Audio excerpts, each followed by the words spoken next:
Let's look at another game in the Nimzo-Indian defense.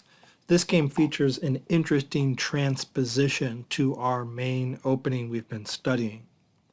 d4, knight f6, knight f3, e6, c4, and the move b6 is the Queen's Indian defense. However, white continues with knight c3, bishop b4, and now we've transposed to the Nimzo-Indian defense. You can see these pieces I've highlighted are in the standard position for the Nimzo-Indian, where the knight has been played to f3 and the pawn has been pushed to b6. e3, knight e4 is designed to stop white from pushing his pawn to e4 eventually. Queen c2 to protect the knight on c3, attacking the knight on e4, bishop to b7 protects it, bishop to d3 attacks it again. And now we've transposed back to the St. Petersburg variation that we studied in an earlier video. I'll put a link to that video in the description below. Okay, the knight doesn't want to budge, so black plays f5 to bolster it. Castles, and that releases the pin on the knight on c3, so the knight on e4 is now threatened. So black trades and castles, and this is where we ended our theory when we looked at the Nimzo in the video linked in the description. So what does white do from here? Well, white's priority is to dislodge this strong knight from e4. And he wants to do it by pushing his pawn to f3. So he begins by moving his knight, and it's preferable to move it to e1. Putting it on d2 allows black to trade off his knight, saving a tempo. So white moves it to e1, and then c5 is an interesting move. It's very committal. In the Nimzo, when you push to c5 against these doubled c pawns, then you're fixing the c4 pawn, which can become a target. But pushing the pawn off of c7 makes this b6 pawn a little weaker. It's only guarded by the a pawn. So it can become a target, and white can push his a pawn all the way to a5 to attack it. Okay, so white follows through with his plan of kicking the knight away. Knight goes to g5, and now d5. So cutting off the diagonal from the bishop, expanding in the center, and the pawn on f5 would be taken if black took on e5. So it would be a trade. So black doesn't go for that. He plays queen to f6. e4, trying to break open the position. In a game like this with the two bishops, white really wants to open up diagonals and get open space to play with, and black wants to shut things down and lock up the pawns. So black plays f4 to avoid trading pawns here and opening the light squared bishop, and black would love one more move. He'd love to play e5 in this position to lock up the pawns completely. So white cannot hand that move over to black, so he's actually forced, I believe, to play e5, a pawn sacrifice, to stop black from pushing his pawn to e5. In this position, black declined the pawn and moved the queen to h6. Let's see what would happen if black took the pawn. Well, then there's h4, kicking the knight away from protection of h7.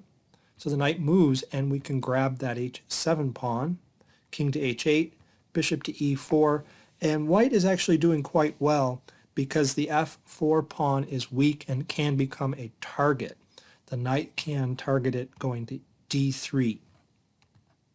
And there's already a bishop on c1 pointed at it as well.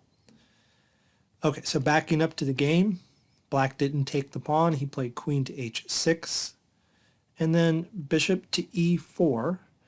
Black probably doesn't want to take that bishop, so white is offering to give up the bishop pair, but white can play f takes e4 and really have a strong pawn center, opening up the f file for his rook, and the f pawn again can become a target. So instead, after bishop e4, black plays a very interesting sequence of moves to try to lock up the position. He plays d6, offering a pawn.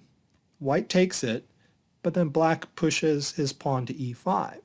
So locking things up and attacking the d pawn with the queen. Knight to d3. Okay, and now black takes the opportunity to finally take the bishop on e4. So white no longer has the bishop pair. Perhaps black feared the knight coming to f2, and white would have been able to recapture with a knight, which would have a very fine outpost on e4. So black takes the bishop and takes the opportunity to fill in that hole with a pawn. Then queen takes d6, and everything looks locked up here.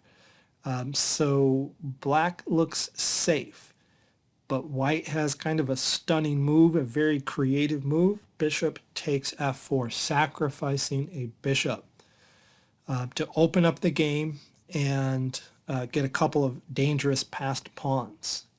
So he acts very quickly because the black queen side has not yet been developed, and white doesn't want to give him a chance to start developing those pieces. So black takes the bishop, and then e5. And so we have got this passed pair of pawns here right in the center of the board that black has to deal with. Queen to h6, e6. Now look at how these pawns restrict the black queen side. The knight cannot come out except to the a6 square. The bishop is being contained as well. So these pieces are still out of the game. So knight goes to a6, then rook a e1, knight c7, the knight tries to get into the game here, queen to e2, rook a e8, queen g4, the f4 pawn is very weak, and black panics and plays bishop takes d5. Probably wasn't warranted to give the piece back just yet, although maybe black just missed white's next move, which is e7, a nice Zwischenzug in-between move. Perhaps black was expecting white to recapture the bishop, after which knight takes d5, and the position is looking really good for black, actually, since the e pawn is weak and will fall, and black will be a couple of pawns up. But white had that nice Zwischenzug, and then bishop to e6 probably was a mistake as well, giving up the exchange. Probably simply rook to f7 would have been good, and then c takes the d5, the bishop, and then queen to d6 to blockade, and everything looks like black has the position under control. But instead, black does give up the exchange after e7 and plays bishop d6. So white takes the rook with check, rook takes f8, and then queen to d1. So queen removes itself to safety, but then rook to d8 pins the knight on d3. White takes the time to snap off that f-pawn. Queen to g6 attacking that pinned knight, and white cleverly gets out of the pin and saves himself with queen to f3. And the point is the knight cannot be taken. If the rook takes it, there's an immediate mate, and if the queen takes it, there's also rook to f8 check, forcing rook takes rook, queen takes queen, and white is winning. Okay, so after queen f3, the knight is safe, and black plays h6, and then knight e5. The knight posts itself in the center, attacks the queen, queen c2, h4. White has simply an exchange up in this position and is doing quite well. Rook to e8, rook to f1, tripling up on the f-file. The king runs away. Queen to c6, attacking the knight, which has no good squares. It has to go to one of these two squares unless black decides to guard it. And black guards it with rook to c8. But then knight to d7 is very powerful here. There's a few threats to simplify the position. White can play queen to e4 check and trade off queens. White can also play knight to f8 check, forking the bishop and the king. That is a threat black has to deal with. If white then takes the bishop, the knight cannot recover the material because the rook on c8 would be hanging. So there are too many threats in the position, and white is already up in exchange. So black lost this game 11 moves later, and they're not very interesting, so we won't take a look at them. All right, thanks for watching the video.